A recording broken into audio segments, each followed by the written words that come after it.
banget pas-pasan.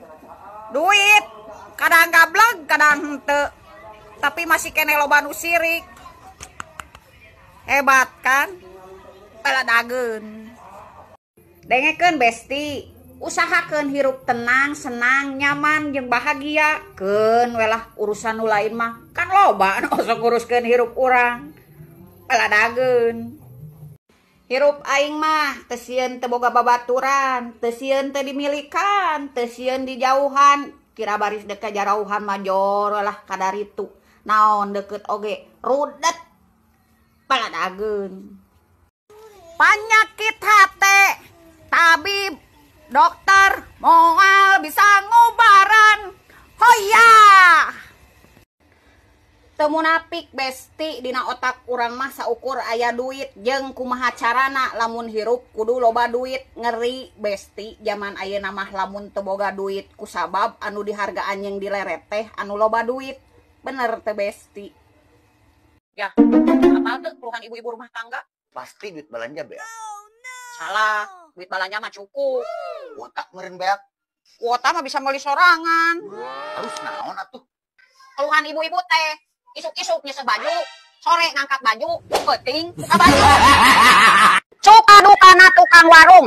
Boro arah sukana ieu, lolobana duka hayang nyaho. Ieu ieu. Ari meuli ka batur, ari ngayuk ka urang. Ai keur loba duit datang ka supermarket, ai teu boga duit datang ka teu urang. Jeung loba ngabanding-bandingkeun harga, geseh 500 perak ge ngacleng ka teu batur. Ari milihan loba, ari meuli saeutik. Ibu-ibu ayeuna mah milihan hungkul, ai meuli henteu. Aya ibu-ibu nu pika sabeleuna hayang nyaho. Dina waktu lebaran meuli tara ai teu poe minta THR ka urang. Yang sabar ya tukang warung, salam satu profesi. Peladageun. Besti, beungeut aing hurung paduli teuing ieu 60 ka 80 kilo mah ieu masing dek disebut munding dongkol, masing dek disebut kebo lepas, masing dek disebut kudanil. Bodo amat. Kenapa? Karena daging lebih mahal daripada tulang. Ieu ngagetruk. Peladageun. Paduli sia kitu ka aing, nu penting mah aing teu kitu ka sia. Yeuh, hirup mah kudu optimis, da aing mah lain pewaris alias perintis. Dididik ku indung aing ku mental, tapi sanes ku modal.